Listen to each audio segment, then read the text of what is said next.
Welcome back to another episode of 18th Avenue Podcast. I am your host, Rico Bottles, the podcast network that explores new and old culture and the people who live them daily. Today's episode, I want to say we have an exciting episode ahead for you guys, but to be honest, we live in such a dire time at this point that I could not make that commitment. So, what's ahead? We will discuss the officer Derek being on suicide watch. We will also discuss his wife filing in for divorce. We will talk about the protests that had begun in Toronto, Canada. We will discuss Canadian. Are you ready to discuss racism right here in Canada? And we will move on to talk about, I finally found a video about a subject I've been talking about. A white man talking about how other white men need to step up and step to the plate and change the way things are in the country. We will watch a part of that video. Then we will move on to talk about, I think that is the show that we have here today for you guys. So let's get started. So I read in the papers, and I will have that information up there. I read in the papers that Officer Derek Chevin, is on suicide watch. My question to you guys is, if Officer Derek goes ahead and take his own life, is justice served? Is it about him? Some black people would say, hell yeah, he should take his life. And if he take his life, that's fantastic. That's great. Take your life. I don't feel like that. I don't feel that Officer Derek taking his life is going to solve anything. Look,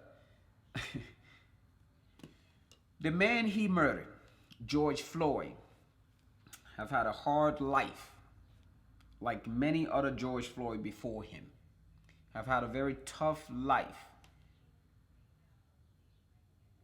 in America and other George Floyd elsewhere in America. For over 500 years, they never took their lives. George Floyd recently got engaged to a white woman, and he has two daughters, one of the youngest being 6 months, I think, or 6 years, I'm not sure. He never took his life. He didn't live in a mansion. He didn't give up on life. Every day for him was a chance to struggle and overcome whatever obstacle that has been placed before him. He never took his life. 40, I believe he died he's in his 40 when he dies. He never took his life. Officer Derek wants to take his life. Why? Because he had a tough run of life. For what, 6 days? And the first day wasn't even that bad. So really 5 days. Because you want to kill him on Monday. Today is Saturday. And now you want to take your life.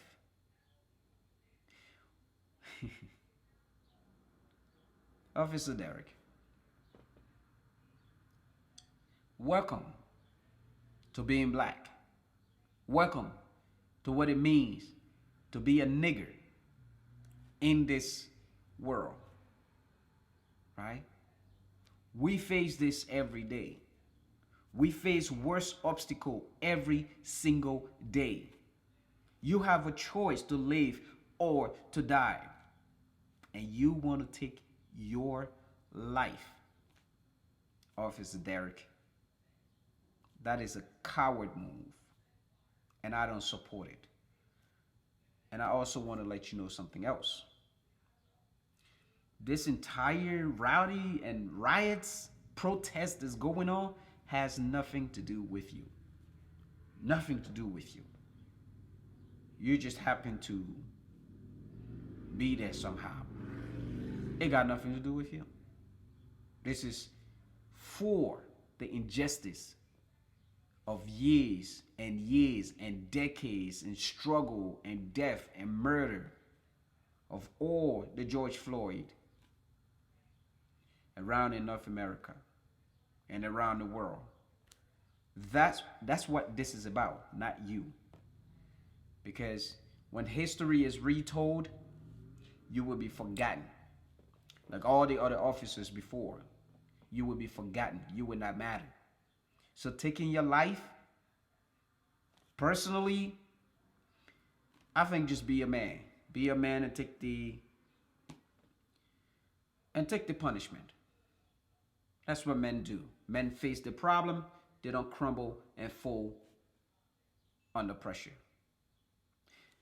The other thing too that I want to mention here is this. Derek was given a third degree murder sentence or charge, murder charge. We know what I watch CSI. I'm not a lawyer, but I watch CSI. When his autopsy came back, they said that he did not die. That George Floyd did not die as a result of Derek putting pressure on his knee, while other officers put their entire body weight on him. Those guys must have weighed like 200 and something pounds each, and there was 4 of them. And for 8 minutes and 46 seconds, George Floyd lay there, taking the abuse, cutting off his blood circulation, his air supply, going motionless. And the autopsy is saying that he didn't die as a result of that. Instead, he died as a result of bad health. People say there are good cops. I don't doubt it. I've seen videos. Friends have sent me videos and said, look at this guy. And I believe them. I believe these cops when they say that we don't condone the attitude or the behavior of that cop. He committed murder. I believe them. But maybe there are just no good cop or good politician in Minneapolis. That has to be the case. Because the system is still protecting their policy. They are still protecting their policy. They are still protecting the white supremacist partner, Derek, whatever the fuck his last name is. We have a real problem. We want the system to change. We want it to change. We know the difference between first degree murder and third degree murder. We know that. And that has to change. And Derek, if you want to take your life, that's on you. Take your life. But this, like I said, is bigger than you. Dead or alive, the struggle is going to continue. The fight is going to go on. This revolt has to go on for Black America. If they want to live. If they want to experience true freedom. Not have to watch their back every time they leave their home. A mother doesn't have to worry about her son if he's going to return. She doesn't have to cry, go to another funeral, another burial. That's the system we want to change. That is what this is about, not little Derek, a grown baby man. We're going to move on. We have a lot to cover.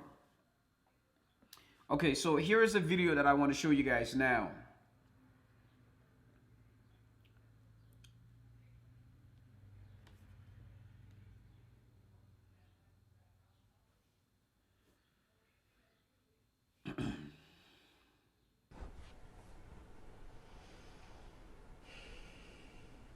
I know this must be obvious. At least it's obvious to me. But the only reason that something like this can happen, the only reason a black man can get chased down in the street by men with guns in the middle of the day, jogging, and shot dead, the only reason a man can have his windpipe crushed for writing a bad check and happening to be black is because white men have allowed it. That is the only reason why this continues. Facts. The moment that enough white men get off their asses and start paying attention to this bullshit, it will change.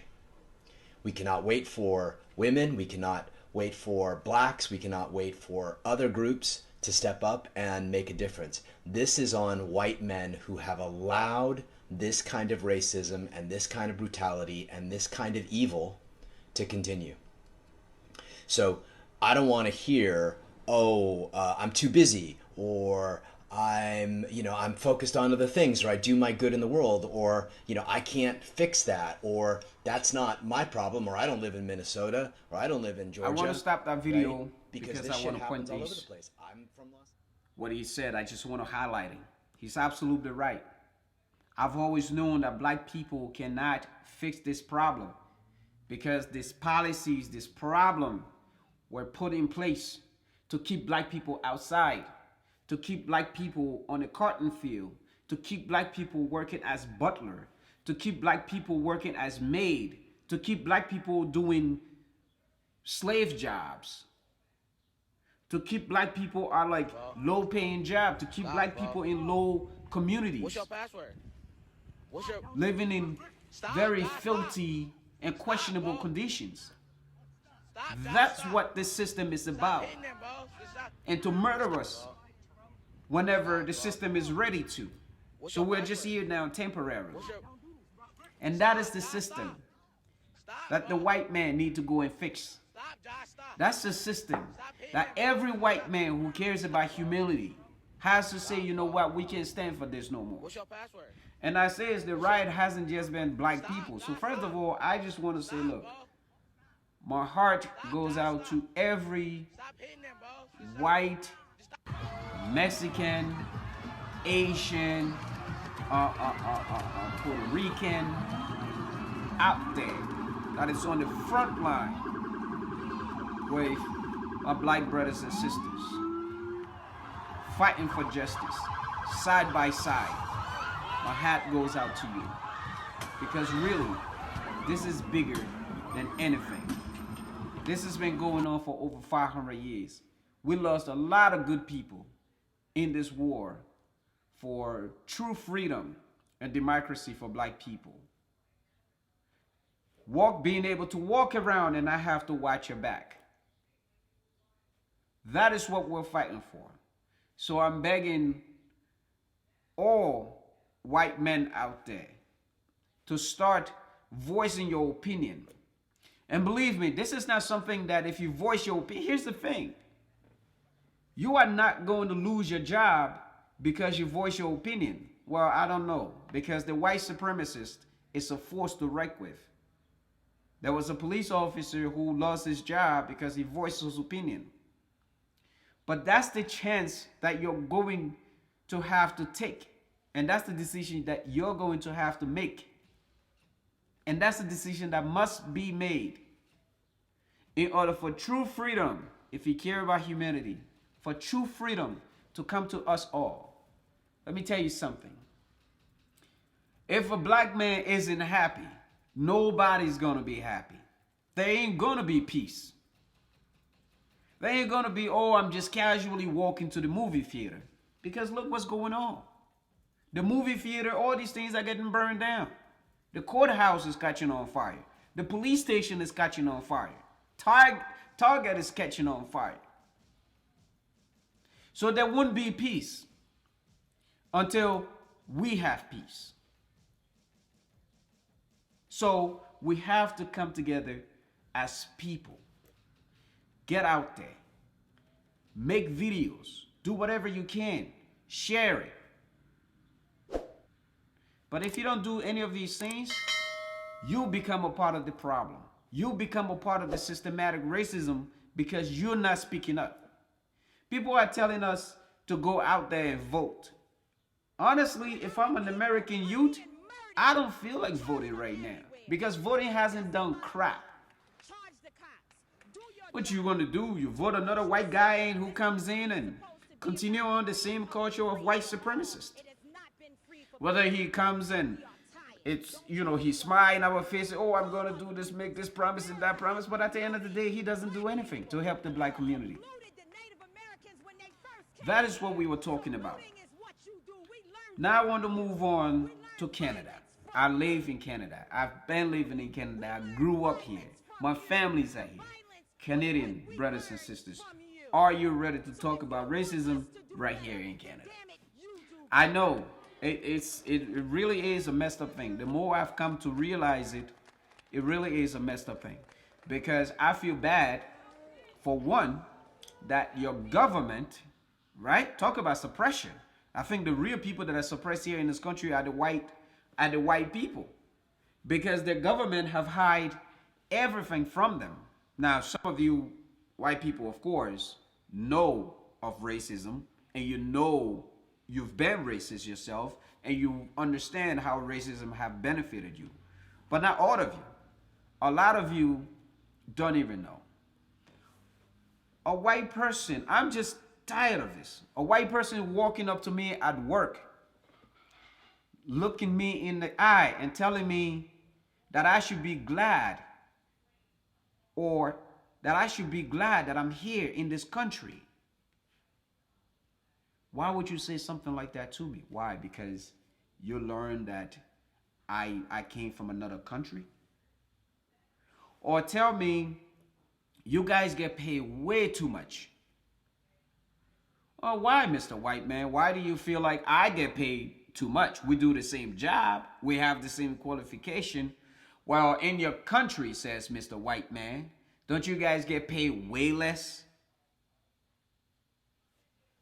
I don't need to hear that shit. But if the Canadian government was doing a good job at being fair in this country, we wouldn't have this situation. This is why people higher up are losing their job. This is why, for saying racist stuff, like the head coach, I forgot his name. I think his name was Kent or somebody. The head coach for Calgary Flame, who got fired around December for saying some racist shit to a black hockey player. Right? That's why you're losing your job. But if you get up right now, you go and stand on the sideline with us, you fight for us, we get rid of this systematic racism, you'll be all right. We'll be all right. We'll be happy. We'll all be happy. Right? I mean, I love everybody. I do. But when we talk about and asking for white men to help us in this fight, I'm not just talking about my white friends that I grew up with, that I'm cool with. No, that's not what I'm talking about. Not just my white friends, because clearly we're still friends because we have that level of respect and they know who I am. But we and I am talking about all white people across the board. Because this excuse that Canada isn't racist, that shit got to go out the window. That's not even what we're going to be talking about. Because we know that's a lie. That's a clear, as you would say, white lie. It's a lie. We know that racism exists right here. Just a few months ago, 2 or 3 months ago, Vancouver lifted a law that prevented black or minority people from living in certain neighborhood. Tell me that isn't racist.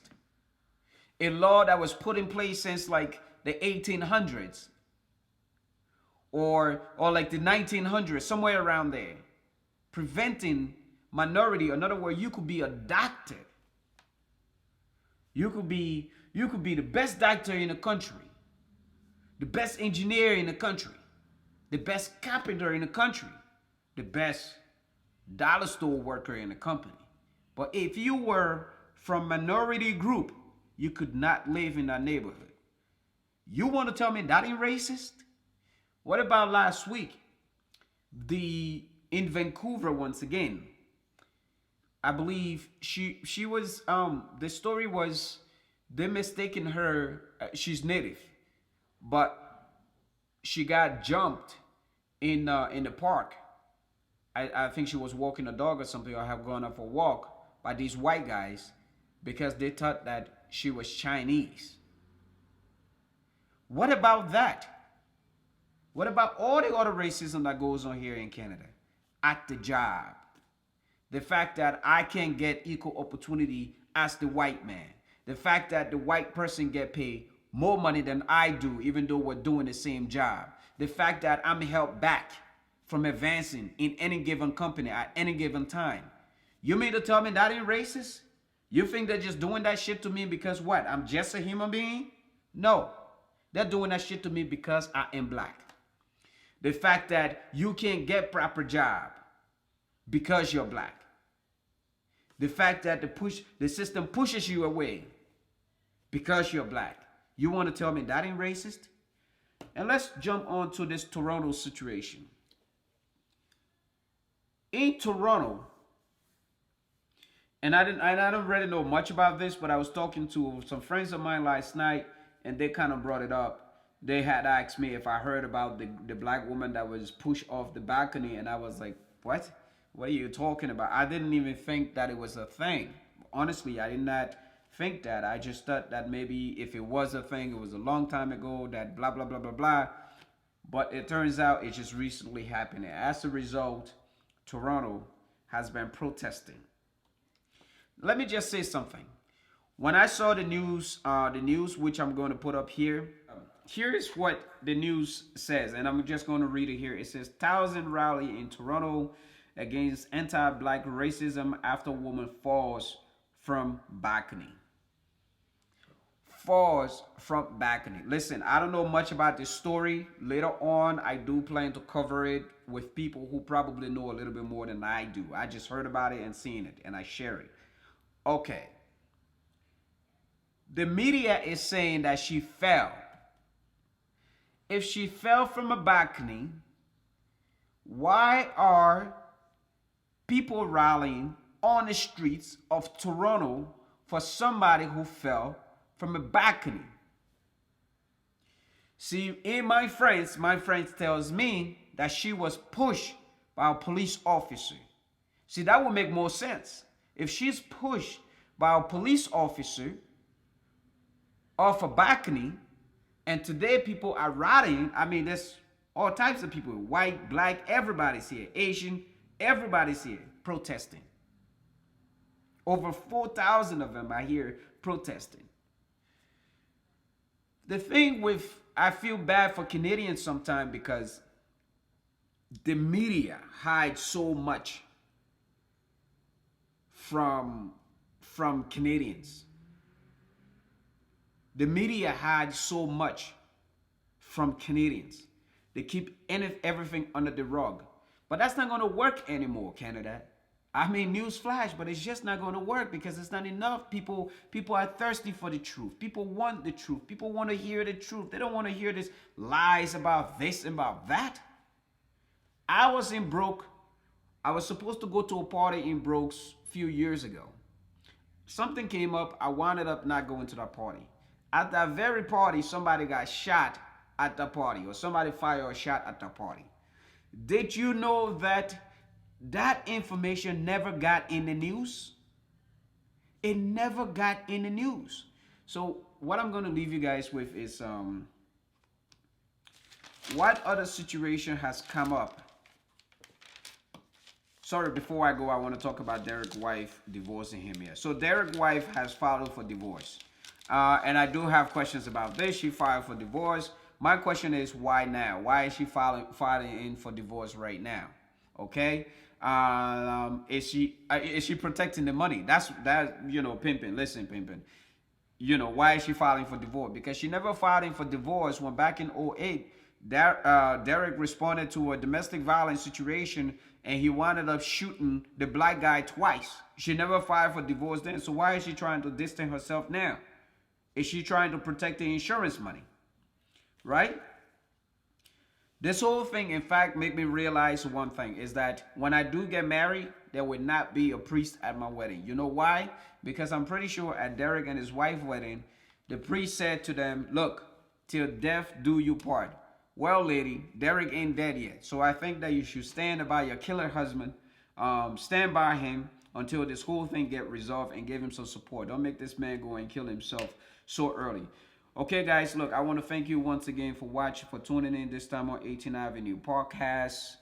Till next week, remember, this is the podcast network that explore new culture, and I love stories, and I love stories, especially from the people who live them daily. Thank you for watching.